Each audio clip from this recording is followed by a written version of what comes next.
Facebook.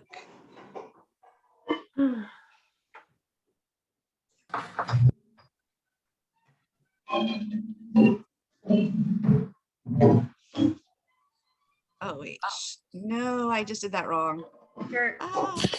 Facebook Live. Yeah, Recording. You know what? I just put it onto my personal Facebook and not to the synagogue's Facebook. So hold on. Do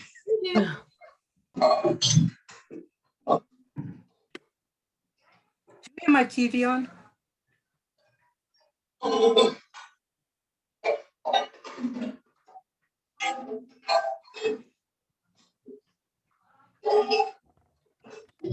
Okay, we're gonna do that again.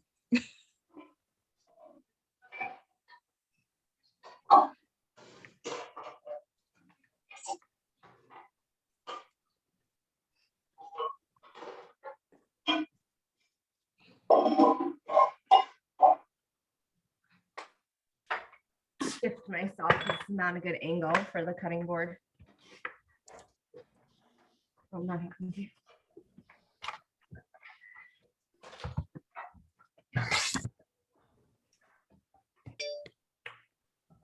All right, so we are now live and we are recording. So I'm gonna mute everybody and keep Esther unmuted. And if you have questions, you can unmute yourself to ask your questions. We appreciate that.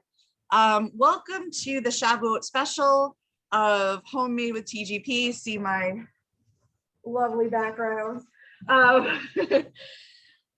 This week we were learning from Esther Dubau again. Very excited to have her back. We're learning how to make cheese blintzes and a fruit compote, which sounds amazing. So thank you for coming back, Esther, and we appreciate this. So thanks. So dairy foods are always super fun. I recommend to all adults, but specifically to all Jews and particularly of Ashkenaz descent, that you pop some lactate pills before you delve into the dairy of Shavuot. Today, I'm going to actually start with the compote because that's going to take a little longer, and I just want to make sure that we get through all the steps of the different things while we're cooking together. So I'm making an apple and berry compote. My grandmother really likes to use rhubarb in hers. She gets like the frozen rhubarb, but I have some really nice fresh berries, so I'm going to do that today.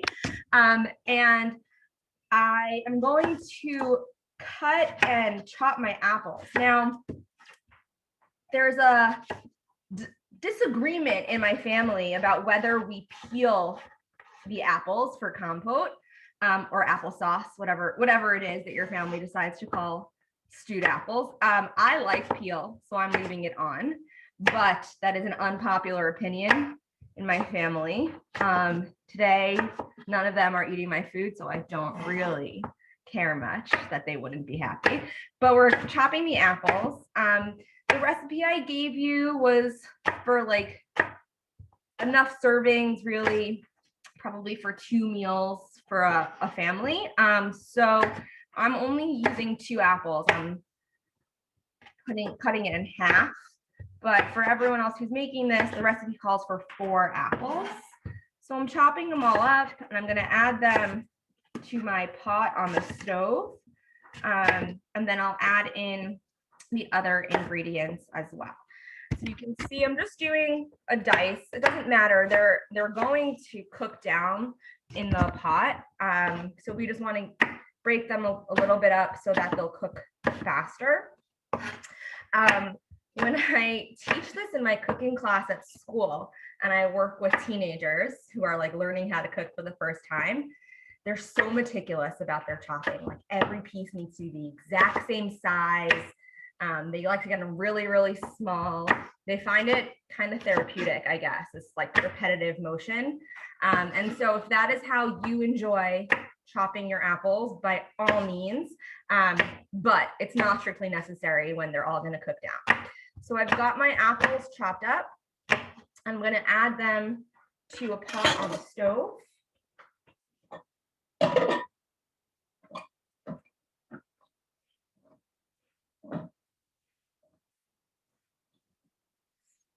The next step is going to be some strawberries, and actually a lot of blueberries this week, so I'm going to pop some of those in there as well. If you're using 4 apples, you want to use about 2 cups of berries or another fruit. So berries or rhubarb, using less. I'm going to do a 1/2 cup of blueberries, which is, you know, a handful. Just a nice big handful.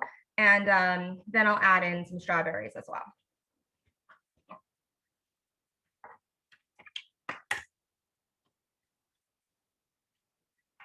And these are like fairly large strawberries, modern. Do you wash the berries before you put them in? The blueberries had already been washed, so I didn't wash them now, but I am about to go wash these strawberries, especially because there's so many like nooks and crannies in them. They get a little dirty. So the apples were washed in this nice little colander here, and I'm going to do the berries also.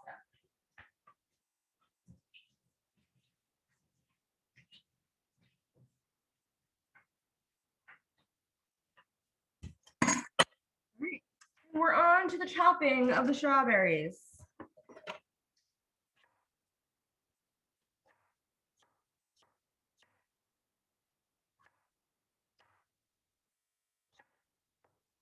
Now, of course, this is to taste. Like, if you prefer just apple, you don't need to add the other berries. If you like peaches, you could add those in. A compote really is just the stewed mixed fruit. And peaches are a favorite for some people. In that, especially this time of year when the peaches are like starting to be nice again when they're coming from other places in the world. But berries are seasonal right now here, and so they're definitely a good choice. I'm just going to add these strawberries in, and then we're going to do just enough water so that it's like a 1/2 inch of water in the pot. You just want the water to help the fruit break down and not burn in the pot itself. You can add as much water as you want. The more water you add, the longer you would need to cook it, because you don't want it to be watery. So you really want that to cook out. So I'm going to add these berries in.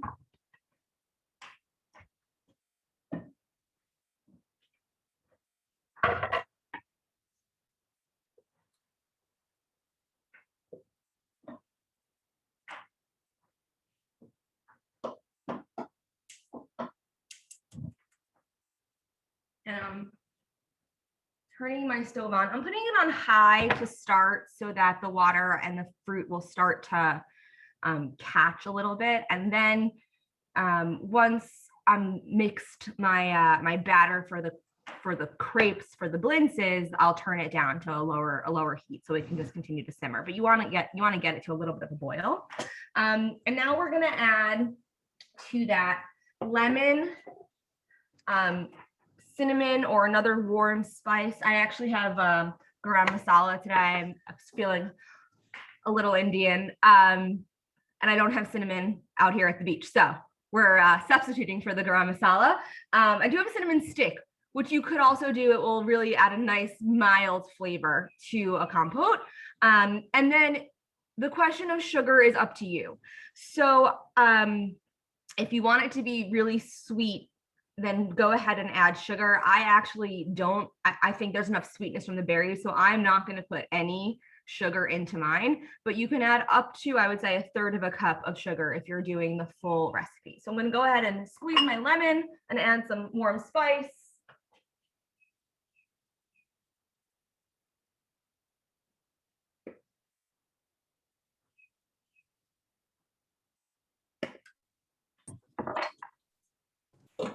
And I'm going to cover that so that it will steam as well as cook from the bottom. And also, once the fruit starts to break down, there'll be a little bit of splatter. So I want it covered.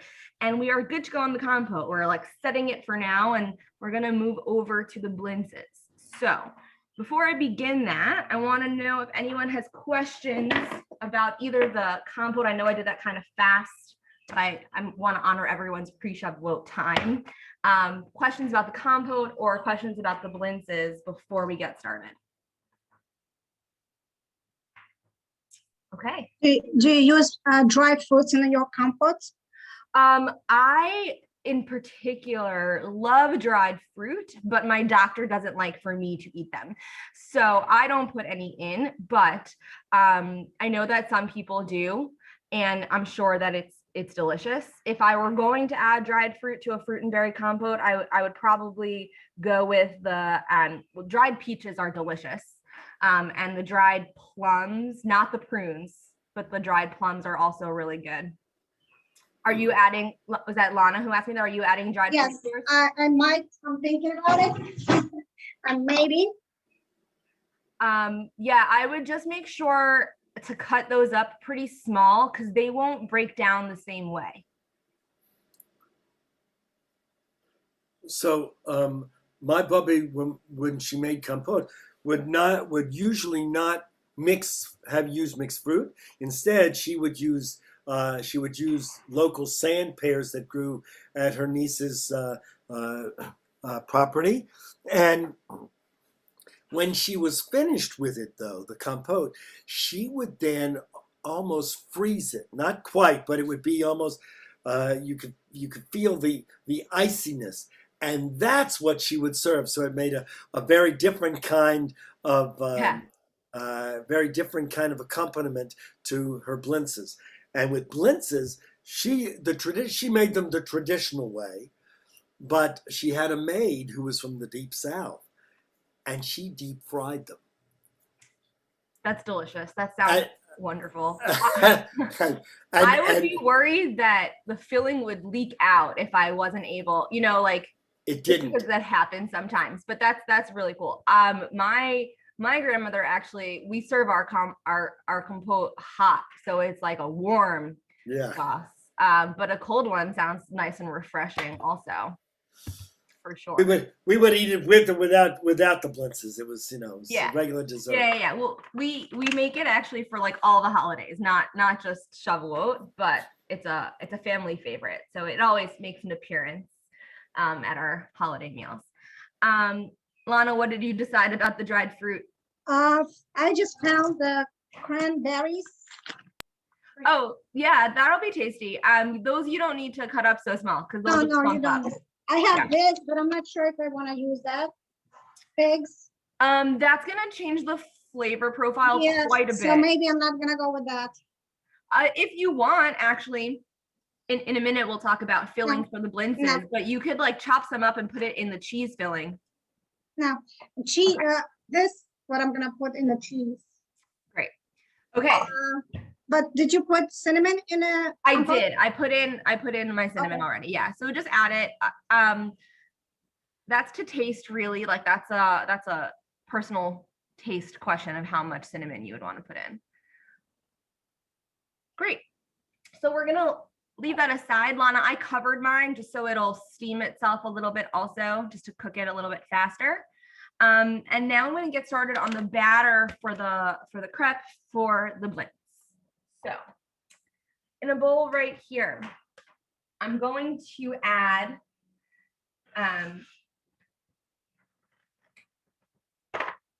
3 eggs,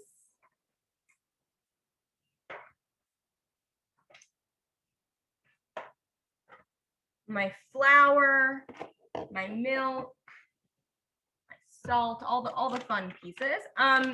Now what I often notice with making a batter with flour, especially when you're using a flour substitute, so I'm using chickpea flour, is that it gets clumpy pretty fast. So I'm actually going to put in a little bit of the flour to begin with, and then mix it in with the egg and gradually just add more flour so I can avoid that clumping.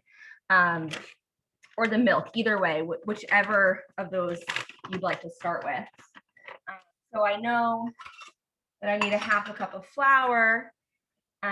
Coincidentally, my family makes blintzes on Pesach too. So we use potato starch at that time of year, which is why this recipe is so light on the flour component. But I've tried it out a few different ways and I like this ratio. So we're doing a 1/2 cup of flour.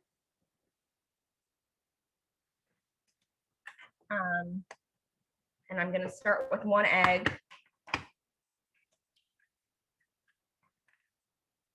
Just start mixing that up.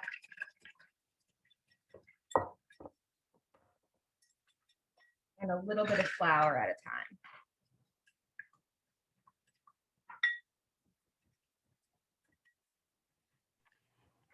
That's because you're using the chickpea flour. With Yeah. us, I could just dump all the Yes. flour. Anyone who's using regular flour, you do not have to worry about this back and forth that I'm doing. It's only because I'm using the chickpea flour, which isn't as forgiving. This is my gluten-free option here. All right, so I'm gonna put another egg in and a little more flour.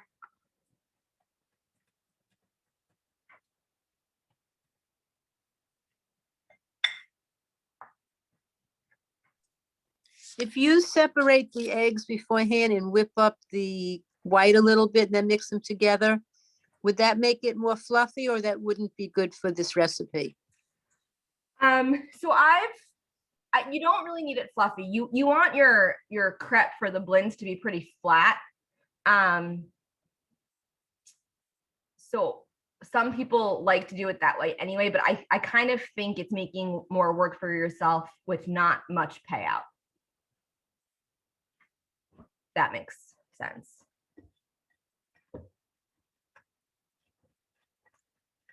So Esther, in my bowl right now is just flour and egg, or do we add the milk also? I didn't add my milk yet. I'm going to as soon as I finish with my flouring.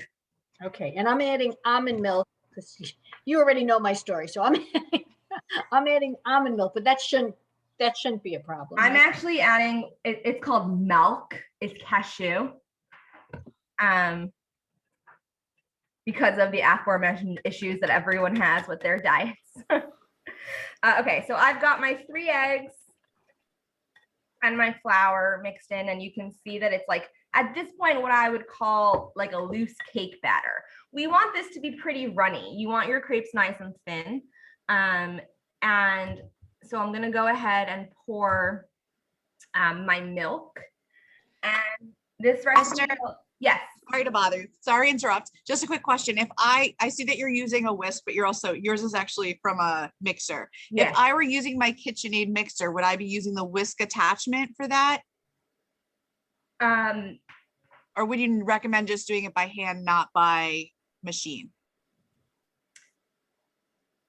This is very easy. Like, it's not a difficult mix to do, but if you want to use your KitchenAid, I'm sure whatever attachment would work. I just know that the chickpea flour in particular, like, I like the small, like the thin metal for that. Okay, thank you. Sure. Okay. So with all like non-dairy milks, you got to make sure to shake them just to get whatever's on the bottom to the top. I'm gonna do, like I said, a cup of this, and I'm gonna slowly pour that in and continue mixing as I go.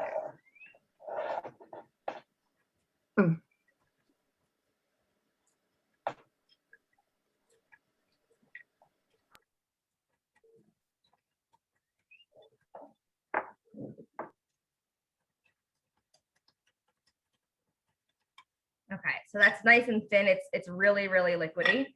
I'm gonna add in now some olive oil, so 2 tablespoons of oil. You can use butter or another kind of oil, but since I'm using chickpea flour, I decided to go with the olive oil. I think it's a nice complement to it. Was that where you wanted the 2 tablespoons of butter? Sorry, 1 second. Let me just check my recipe. No, the 2 tablespoons of butter. For cooking? Well, okay, so here's the thing. We're putting some fat into the mixture now. So I'm using olive oil. Then we're gonna need some fat for the cooking, and you're gonna need 1 tablespoon of melted butter for the filling. Oh, okay. So the recipe that said 2 tablespoons, Am I supposed to melt that? I just want to check what was sent out so I don't Okay, let me double check. confuse you. So let me see what it says here. On the one that was sent out, it says 2 tablespoons oil, whichever is your preferred variety for the batter. And then later on, it says 1 tablespoon butter melted. Why did I think it said 2 tablespoons? Let me look. What's up? 1 second. Okay.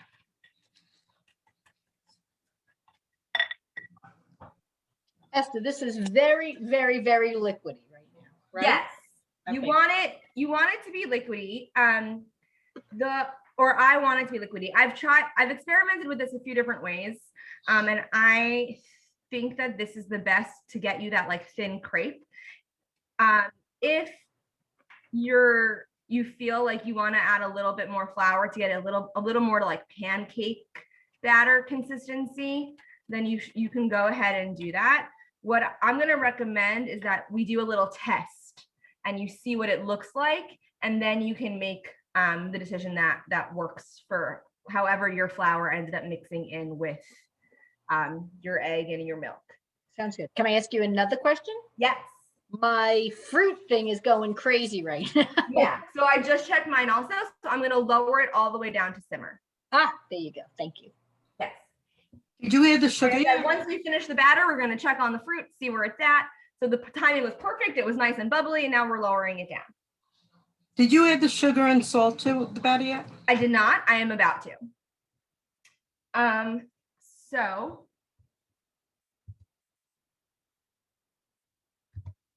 where is my salt? Here it is.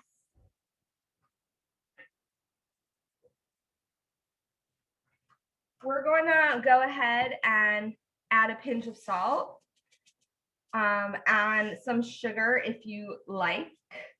Again, I am not big into sweets, so I'm actually not going to add sugar, but the traditional crepe for a Blintzes is a little bit sweet and does have sugar in it. So just 1 teaspoon of sugar or your sugar substitute.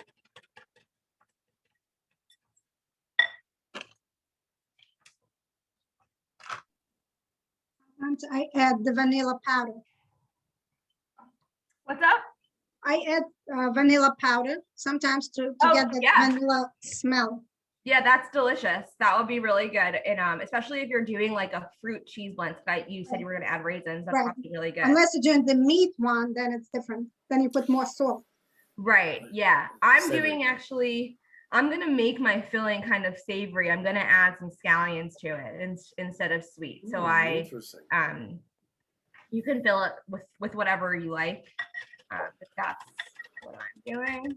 But Lana Sometimes, Oh, I'm sorry. Lana says she's adding vanilla, a little bit Yeah. of vanilla.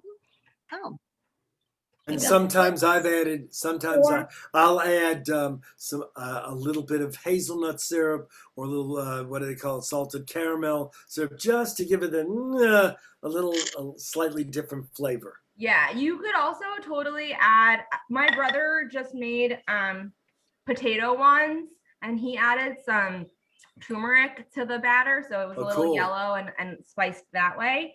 And you could probably add a little bit of coffee if you wanted that flavor. There's Blintzes are very forgiving because it's a crepe basically with a filling. So the same way that you could get a crepe that's filled with anything, you could do a Blintz that's filled with anything. And the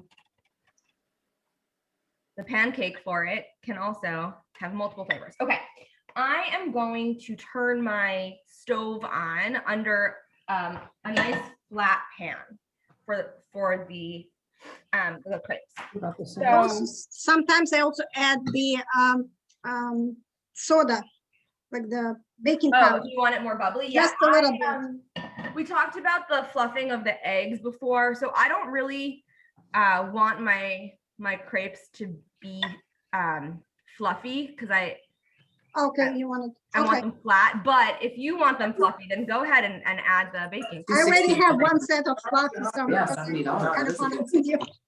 Yeah. All right. So I'm turning my stove on. And I'm gonna put it on pretty low. to get started and just to see how it goes. Almost always I've never successfully made the first crepe well. It's almost always a disaster. And when it's not a disaster, it's still not good. So we're gonna try it out. We're gonna see what the temperature is at, how much fat you need in your pan, how thick or thin your batter is. And we're gonna use, I like to use just like a soup ladle to get the batter in. Again, you want it to be pretty thin because don't forget that you wanna wrap it up and fry it again. And no one wants like a gummy, thick, like crepe to get into your blintz, which is why I've created the recipe to be like very, very thin. But if you like it a little thicker, then you're the chef in your own kitchen and you should absolutely tinker with it.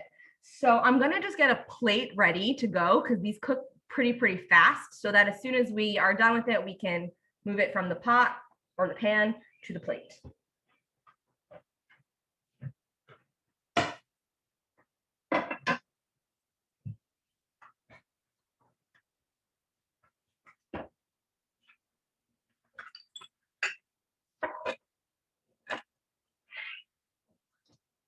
And I just want to change my locations of the computer so you guys can watch what I'm doing.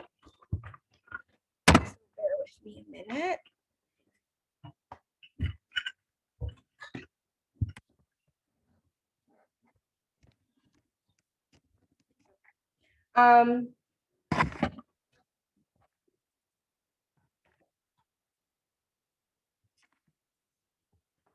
So I'm gonna go ahead and get some fat in the pan. I'm using actually something called plant butter. It's like margarine, but supposedly healthier. Who really knows? I like the flavor of it a lot. And I like the country crock one. It's olive oil based. So it adds a nice little salt. If you're going for a sweet blintz and a sweet crepe, you probably don't want to use too much salted butter, but a little bit of salt is always good in a sweet recipe. And here we can see that the pan's nice and hot. And we're gonna go ahead and do our first crepe.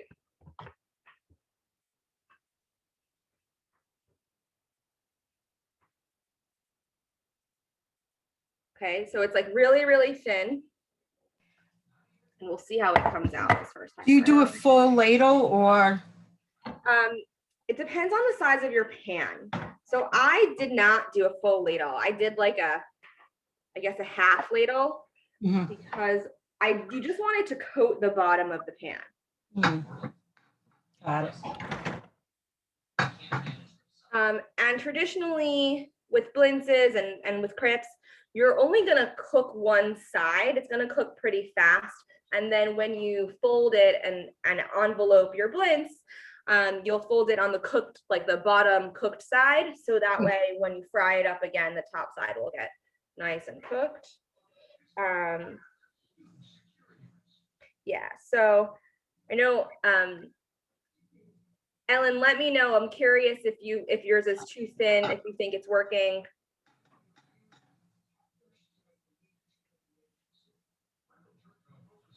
Okay, my pan wasn't hot enough yet, so I'm a few seconds behind you. No problem.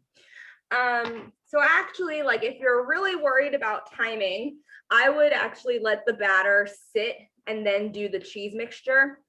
But I wanted to make sure that it was the right consistency for all of us, so we didn't need to like go fix that. So I'm gonna make the first one. Mine is just about ready to come out.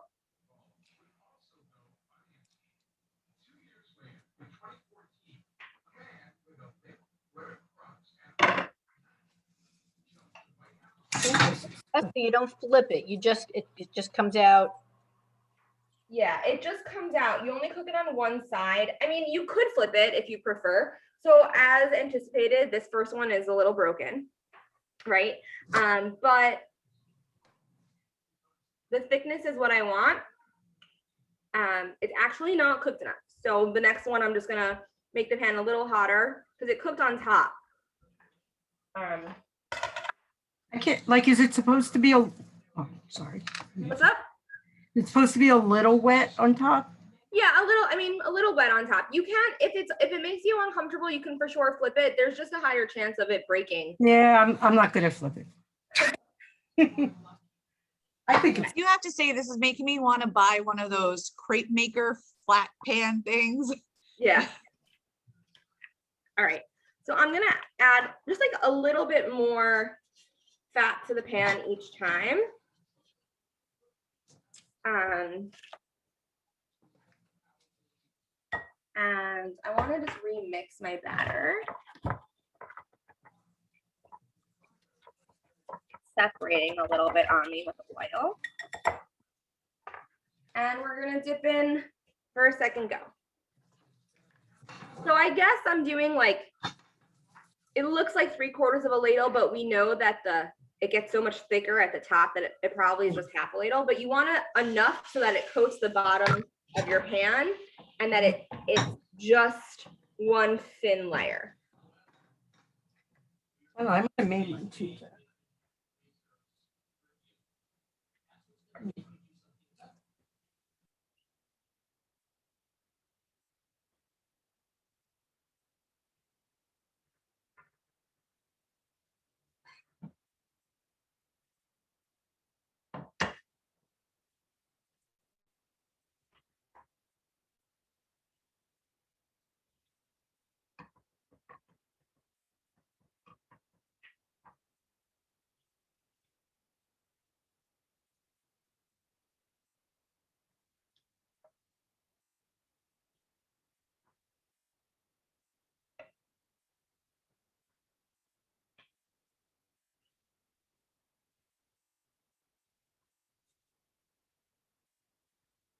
So I'm just using my rubber spatula and lifting it from the edges so that it won't give me a hard time when I go to take it out. Now, interesting about this kitchen is that I don't really have, this is the one thing that I'm missing here is the correct rubber spatula, but it looks pretty good. It's done. We're going to lift it and take it out. Right, so it's flat over here, and then I'm just gonna go ahead and do the next one.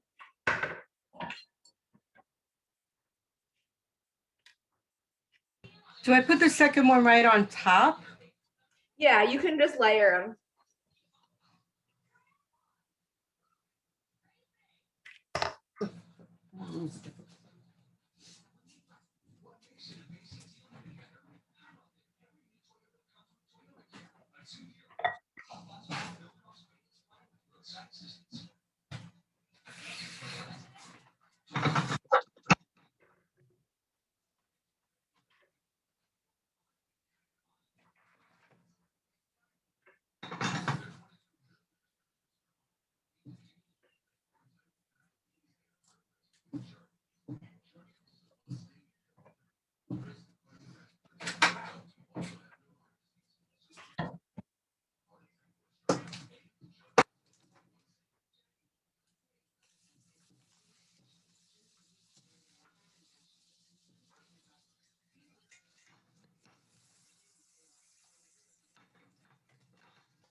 So now the question always becomes, how many are you going to get out of this? So my recipe should make 8 blintzes. You can always make smaller ones or make bigger ones and change that number, but the recipe is set for 8. And I'm going to give this one a little more time because it came out a little thicker, but I'm still gonna go underneath it, broke it a little bit. Esther, I know you said we could just lay them all on top of each other, but are we gonna be able to like peel them apart when we're done? I've like never had that problem of trying to peel them apart. If you're worried about it, you can for sure use multiple plates. Okay, I was thinking about that, but then my kitchen's gonna go crazy. Yeah. I think I'll trust you, Esther. I'm gonna trust you. Okay. I don't think I'm gonna get quite 8. I'm gonna maybe Maybe I made the first couple too thick. Maybe, or maybe the pan size you're using is just different than. Yeah, true. Funny, I'm using like almost the same ladle as you. So no The one, ladle's too big, you know, all of those things are options. yeah, that's okay.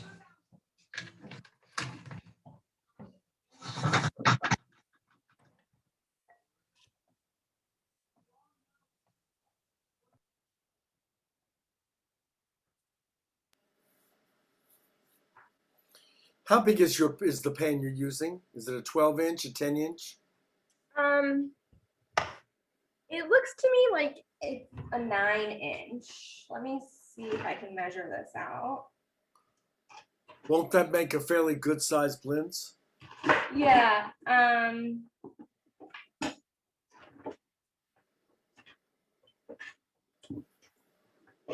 Tape measure. Okay. Across the top, it's a 10-inch, but the Yeah. bottom, where the crepe actually is 9. All right. I like this. I like this pan a lot because it's pretty flat.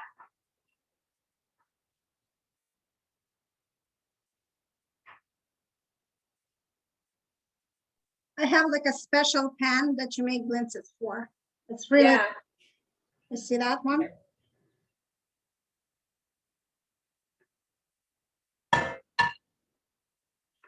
This is special for blintzes. The blini Where'd you pan. get that, Yeah. Lana? It's on Main Street, Heinz International. That's good to know. That's good to know. Hurry store. Yeah, Buhari. right. Definitely, like some of my Russian friends have specialized cookware for the Blintzes.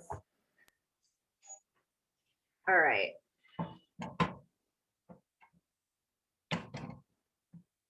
So I'm now on to my 1, 2, 3, my 5th one, but the first one I ate already because it wasn't, you know, so great. It broke apart a little bit. So we're on number 5 here. So a little bit about Shavuot now that we're all in the swing of things. So this is the holiday where we celebrate getting the Torah, specifically getting the 10 Commandments. And there are a lot of wonderful traditions associated with this holiday. Dairy is obviously one of them. The reasons for that are vast, but has to do, most people think, with the fact that at that time when the Israelites, the traditional answer is that they didn't yet have the laws about meat, so they could only have dairy. There are other answers that, like, we're supposed to be pure and white foods are pure to receive the Torah. It's an agricultural holiday, and so we celebrate all of the agriculture, the harvest, and also the milk, right? Israel is very famous for its milk production, and it was historically as well the land of milk and honey, which actually refers to date honey and goat milk, for all of you who are into some lesser known honeys and milks. I'm taking this one out. But what I also want to say about this holiday is that we do have a lot of flowers, right? Of the tradition that Har Sinai, Mount Sinai, erupted into flowers in order for everyone to receive the Torah in beauty. And so it's very common that people decorate their homes with flowers for this holiday, which is great here in New York, because the zone that we're in is now starting to bloom really nicely with a lot of beautiful flowers. So lilies are up, tulips are already gone, but the lilies are up, and we have a lot of the nice late springtime flowers. And that's why a lot of kids, if they're in you know, Hebrew school or day school, will come home with flower art for this holiday. I also want to say that there's a lot of really wonderful Sephardic and Mizrahi customs that I've learned over the years about the holiday of Shavuot. One is that the North African communities very closely associate this holiday with water, because of the connection that, like, Torah is a life-giving source and water is a life-giving source, and there's a lot of comparison made between Torah and water. And so it's become very customary in Israel, where there are a lot of North African Jews, for there to be like huge water fights on this holiday. So unfortunately, I think most of those things are not happening this year, but it is often done. Another really beautiful Sephardic custom is, on Simchat Torah in Ashkenaz synagogues, we tend to have a lot of fanfare about the reading of the Torah, and everyone gets an aliyah, and everyone gets to commemorate the time that we complete the yearly cycle of reading the Torah. On Shavuot, where we talk about Matan Torah, really the 10 Commandments, the Sephardic, like specifically Spanish Portuguese communities, have a custom that they chant the first and last 3 verses of every book of Tanakh, right? So not just Torah, not just the 5 books of Moses, but of every book of Tanakh, with all of the different cantillation styles for those books. And for the ones that don't have specifically Sephardic tunes or cantillation techniques, they'll use Ashkenaz tunes, tropes. So let's use one. All right, I've got what looks to be one more blintz in here. It's going to be a big one. While you're putting that in, I have a question. Yes. Any suggestions? I've had one that survived, almost not torn. The other 3 pieces shredding as I'm trying to get them Really? in. Yep, every one of them except the first, and it's got a slight tear in it. Are you using a non-stick pan? I am using a non-stick pan with plenty of fat and lowish temperature. Maybe you need more flour. Maybe you need more flour. Maybe you need a slightly higher temperature so it cooks a little I faster. went a little higher, I went a little lower. I've kind of been playing with it, but none have survived except that first one, and not quite. Interesting. Can I see what they look like? The shredded ones? Yeah. This is the best of the shredded ones. Can I get the pieces as I'm trying to slide it out? Too much oil. It looks like it's too much fat and that it's not cooked enough. It's actually, I mean, I don't know how much it's supposed to be cooked. There's nothing loose on it, so that may be the fat, but Oh, so then maybe that's just the fat. Then that's way too much. but it was sticking to the middle of the pan. My pan is not perfectly flat. It's slightly higher in the center, I realized. And it's my Okay. own non-stick pan. So I was worried about it sticking. So I put a little more fat in so it would, rise up to the center. Too So I much don't- oil. I don't know. Okay. So Maybe add eggs and more eggs and flour. yeah, you could try adding, like, thickening the batter a little bit. That might help. Okay. Because then it'll have more like of itself to hold to. I mean, it looks fine in the pan. And then when I start trying to get the spatula underneath it to kind of lift it, that's when I realize it's sticking a bit in the middle. And that's when, even before I get to the middle, it starts tearing. What about putting on a higher, like the more burn? A higher temperature. Yeah, like Um, higher temperature maybe. I because had the it's higher too temperature slow. at first, but that's when the first one tore. So I went to, I don't know. Mine right now is like almost high, almost not Really? high, but like almost high. I'll turn it up a bit. I want to remind everyone to check their fruit if you made the compote.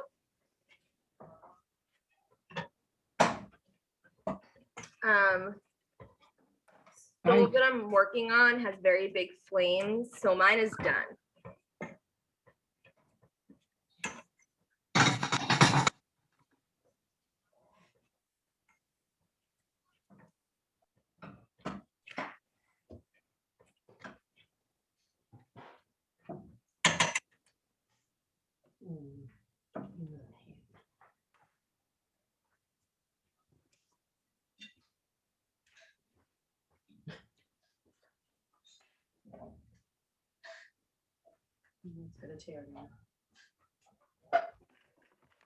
Esther, I got 7 of them. Okay, perfect. Yeah. Let me count mine.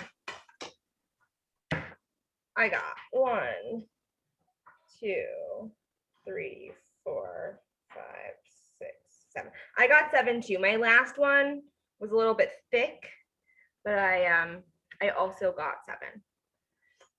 Okay. Who is ready? Deborah, how are yours going? Any difference? I raised the temperature a bit, and the next one came out with only a tiny tear. So I'm going to keep the temperature there and see how I may have room for 1 or 2 more in batter. Okay. I'm going to try it again with a different flour. I mean, I'm using the same chickpea flour you're using. Same measurements on everything else. So Yeah, I don't know. Could it be because the pan's not flat? It could totally That's be what I'm because the pan's not flat. Yeah, okay. Also, you could try adding a little more flour. Like we said, if it has more of itself to stick to, it might do a little better.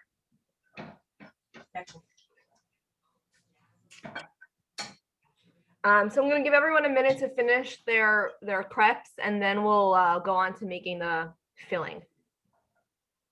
I put a little vanilla in my batter and my kitchen smells so good. Yay! I love the smell of holidays. So just so that you guys know, I want to be conscious of time and keeping this to the hour. So we'll make the batter together. I mean, the filling together, and then we'll do one up, like we'll sample one. But I'm not going to keep you on to go through all of them. But once you see the first one, you should be able to do that. And then get on to whatever other holiday prep you need to do in your homes. If we go a little, Esther, if we go a little bit over, it's okay. Don't worry about it. Just Okay. not too long over. Yeah. Well, anyway, I think we'll probably be 5 minutes over even with. Okay. So the question of cheese for the center. The relative amounts of dairy that you use, the different kinds of dairy that you use are going to determine how runny, like how wet your filling is. So I like to go like 3/4 farmer cheese and then 1/4 cottage cheese.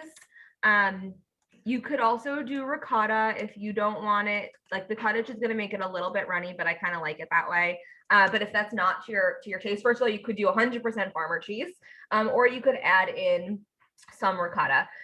Again, that's about what you want. I got the note salt added farmer cheese so that I could control the amount of salt that is going to be in this filling, especially if you're making sweet ones. That's important. Like I said, I'm going with savory, but still, you want to make sure that you're aware of how salty it's going to be. So I'm gonna go ahead and get my farmer cheese into this bowl. Now you should have extra filling. Like this recipe has more filling than it does crepes. I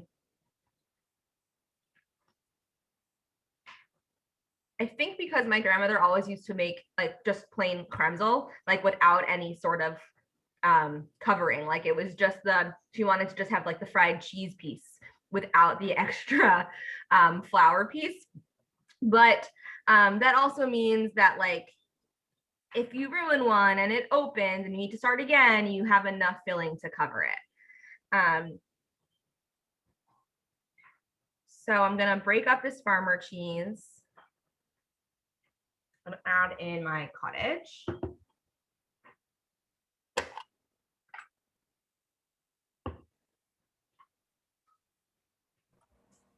Esther, if we're using the entire farmer cheese, how much are we using of the, I got the ricotta cheese. So how- Right, you want to use 2 cups of cheese total? in total. Yeah, in total. Okay. 2 cups of cheese in total. And I'm gonna do a mix of farmer, cottage, and ricotta.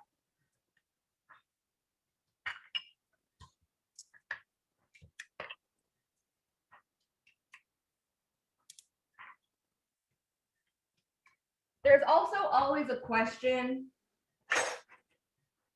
of like the lower fat cheeses when you're talking about cottage and ricotta. my general rule for both eating and cooking is that you never want the like 0%. That's never going to be so satisfying. For cottage and for yogurt, I like to go with 2%. It gives you enough creaminess. But for the ricotta and like if you're doing sour cream, I definitely am a proponent of the full fat on those. They really add a nice flavor. And currently, dietitians and nutritionists don't think that fat in the dairy makes such a big difference. But if your particular doctor says something else, then please follow what they said and not what I said. So I'm going to mix these cheeses together.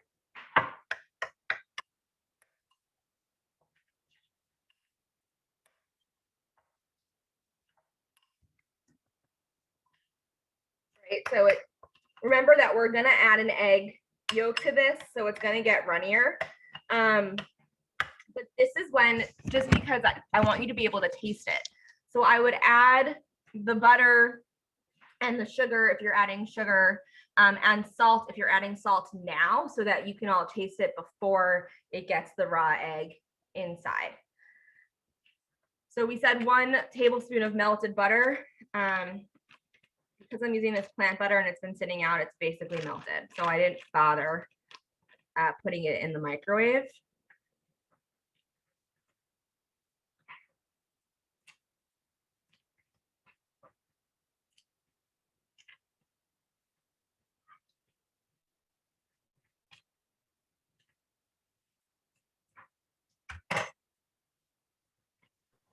Esther, besides the cheese and the butter, what else? Oh, the sugar. How much sugar? If we use sugar? Yeah, I put 1 tablespoon of sugar, or 1, if you're using Truvia, it's much stronger, so I would use less. Okay. 1 tablespoon of regular sugar. And then if you're using a sugar substitute, they tend to be a little stronger, so I would use less of that. So I tasted it and like, I like my cheese a little sweeter, so I can add a little bit more. Yes, of course. You for sure can. And I'm going to put vanilla in that too. So I tasted it. I'm going to add my scallion because I told you I was going savory on this.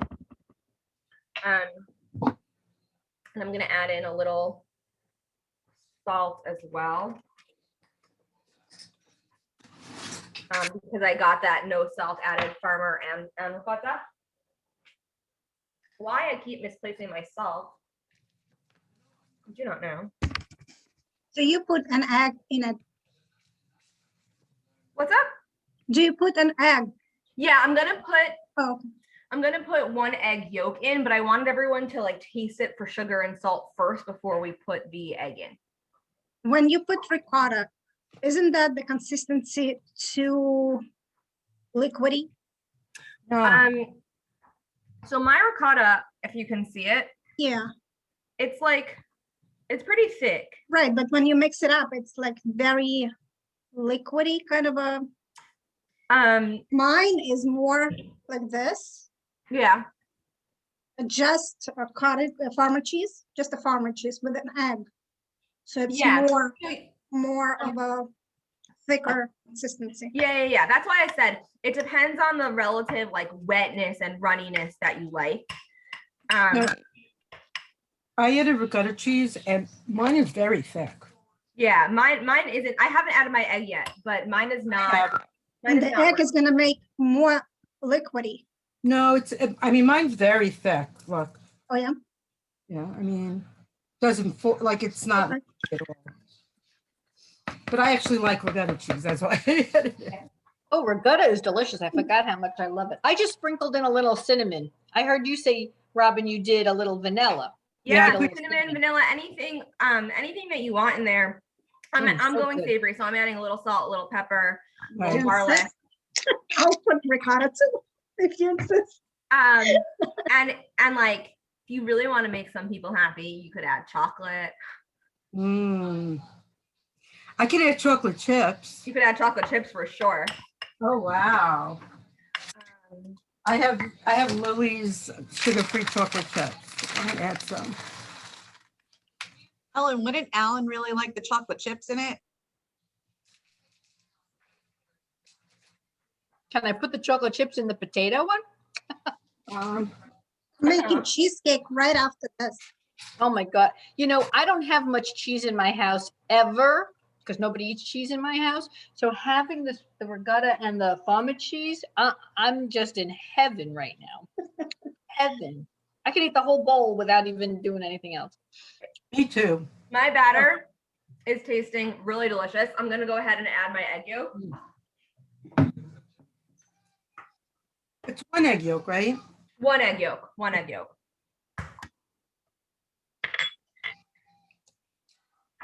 Oh, also, I forgot to tell you guys, when I make in my compote, I used tea bag, like strawberry tea, decaf kind of a thing to make it more redder and flavor. Oh, nice. So I just added 2 tea. And chocolate chip cheese. There's my egg yolk. Yeah, Lana, it's not turning it super runny at all. I still like this consistency.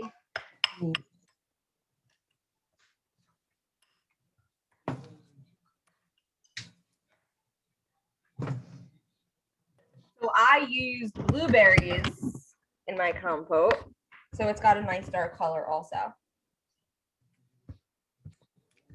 It tastes really good.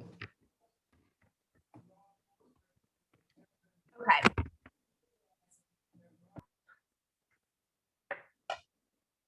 How's everyone doing on their filling mixture?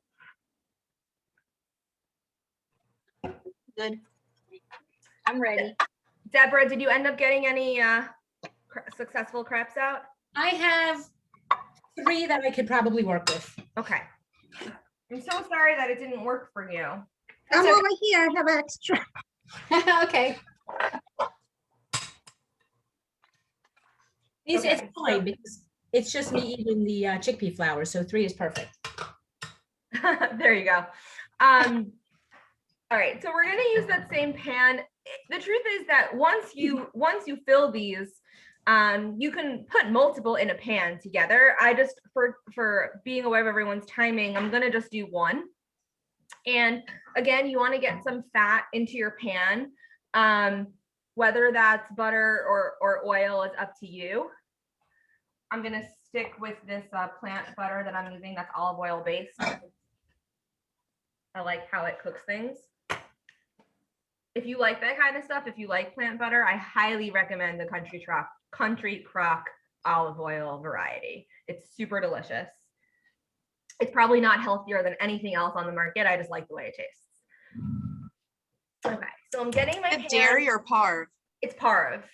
That's And good so to know. right, I can just use it for anything. Like I don't have to worry. That's really good to know. Yeah. It is fully dairy free.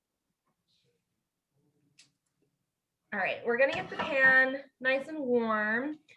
Probably the same heat that you had on it before when you were making your crepes. And we're gonna fill these.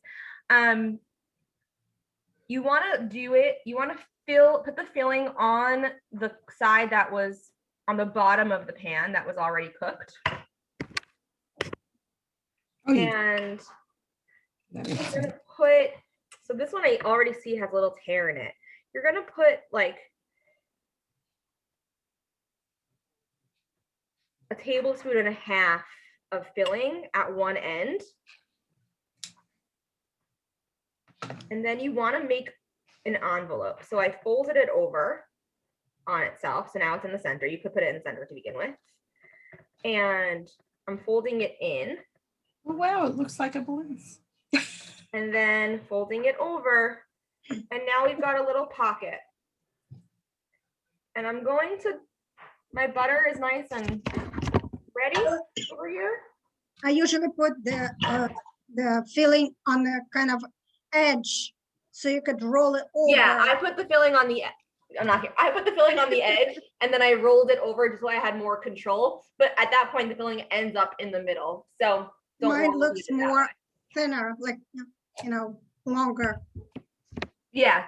Oh, if you like them longer too, absolutely. Because when you fry them, it's not gonna come out. The Yeah. filling will not come Those out. look gorgeous.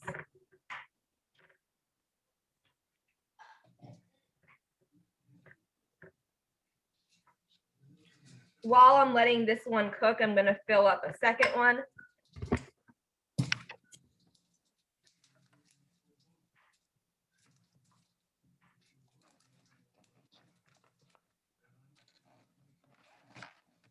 And you can actually freeze them Yeah, they to, freeze pretty nicely.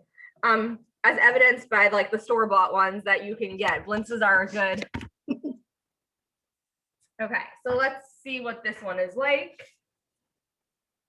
So if you want a little more color, I would leave it longer. That's a little light, but I just wanted to get you guys started. So I'm gonna go ahead and put a second one in also. And you all are welcome to join me on that.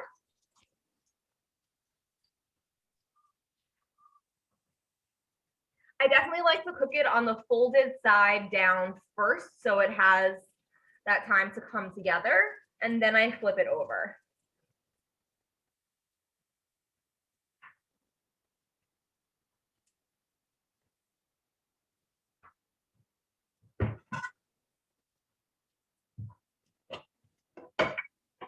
Lana, do you want to show everyone your folding technique? my folding technique. Okay. So kind of on the edge. Then like this, and I flatten. Then I go this way, and just roll to the end. Very nice, very nice. The more you roll, the more they stable, won't come out. Okay, so I flipped it a second time, this first one, if you can see. That's a nice, lightly toasted brown color that I like. Let's see what the second one's doing. Yep, nice and lightly toasted.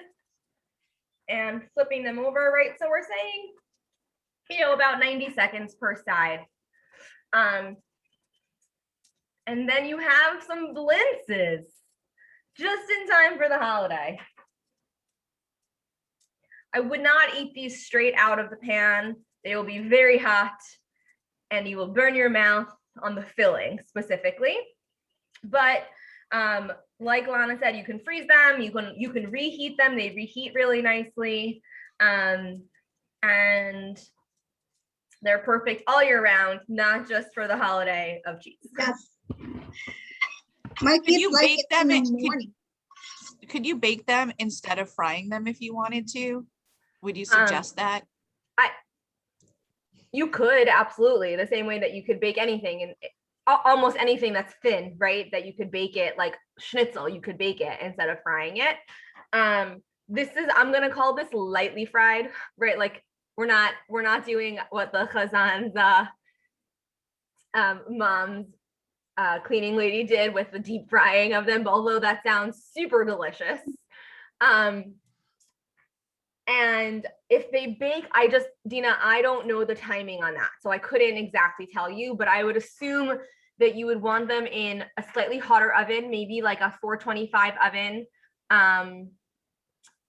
probably for 15 minutes, but I would flip them at 7.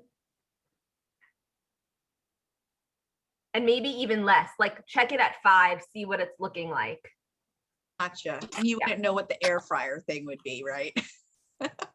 I actually, confession, have never used an air fryer, but there is one on my wedding registry. So hopefully I will get that opportunity soon. I have to say, I just got one before Passover, and it was like we started using it on Passover, and it's like amazing.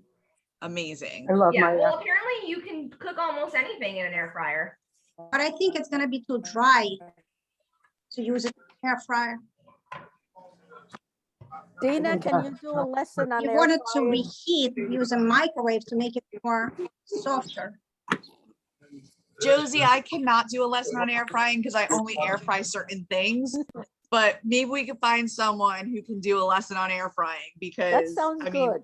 I only make salmon and string beans in there and some vegetables So far. I so mean, far. By That the way, sounds may like I a ask, pretty good base. So I like it very well done, but I didn't mean it this well done. So hold on 1 second. 1 second. My computer died. Dina, may I ask the group a burning theological question? I'm Notice sorry, the- may you what? May I ask the group a burning theological question? May I Okay, ask a question? sure. Ladies, Michael has been going through his collection of kippot. He has a whole slew of them that he's keeping, plus a whole slew that he wants to get rid of. Any suggestions? I hate to throw them out. The last time this happened, I was able to donate them to the temple and to Schechter. But right now, we don't really have those options. So we don't know what to do with some are absolutely lovely kippot, but he has doubles. Why can't you donate them? Well, the last time, as I said, Mayette took them from me for the Schechter kids who kept forgetting their kippot. And the others I brought into the temple. And you can occasionally see Susan Monheit wearing them or Hannah Sloan. So you know what, Josie, this is actually a question that we should discuss after we stop recording. Okay, Okay, I defer to my guru, Ms. Dina. thank you. I've never been anyone's guru before. Well, you are now. Robin, are you showing us your stuff or? Sorry. So these are a little overcooked one, right? And we have to see that. I think I'm frozen. Yeah, I can't see you.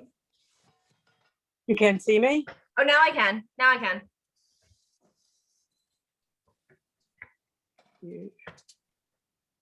Right? Oh, Robin, we can see you. You're spotlighted. why am I spotlighted? So that you So can we show can us. see what you're showing us. Okay, so that's my cooked ones, which I happen to like things very well done, and that's my cooking ones.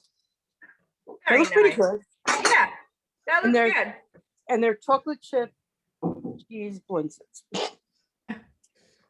I made those too, and 3 of mine that were sort of tornish, but not really, all ruptured in the pan, but now I have like a sauce over the top. But I have one that survived.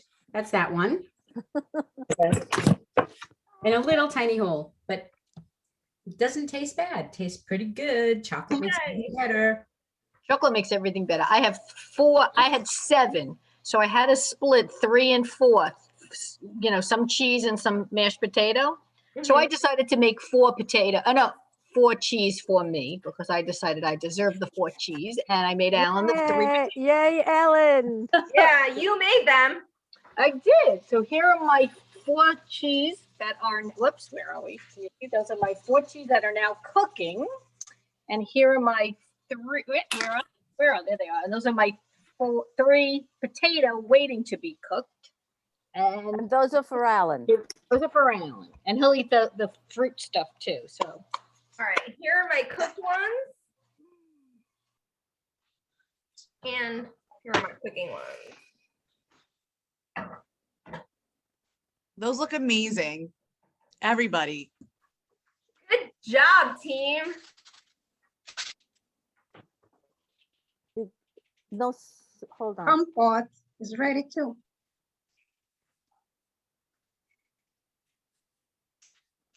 So Esther, Would how you- long we It's a lot. how I long- mean, not that it was easy, but I did not think if they were mine would come out good, and they look really good. So thank and you. so Esther, what do you do with the compote once your blintzes are done and how do you know that everything's So- ready? I will show you a nice plate here. So we've got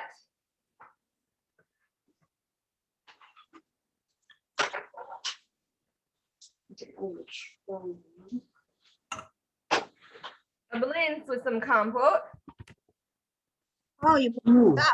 I make it Esther, that's beautiful. compote to drink. Thank you. Lana, that looks nice. Because I use a lot of, we like to drink compote, not the, like a kind of a jelly. My kids like And- the sour cream on top of the Blintzes. Yeah, you could syrup. definitely Sounds put good. sour cream on top also. I happen to love sour cream, and I will probably actually put some sour cream on top of my compote, on top of my blend. Sour cream and syrup works in our family.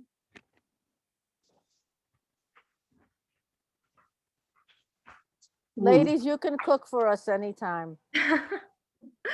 Esther, as always, you were fantastic. Oh, thank you so Yes. much. Thank you Yeah. guys for having me. I want to wish you all a Chag Sameach and a Chag Shavuot Sameach. And best wishes for a lovely holiday with your families. And I hope that you enjoy the nice weather and enjoy the food. Thank Esther, you. you're Thank best, you. Esther. You plan your You work. too. They are delicious. Thank you. Thank you so much, Esther.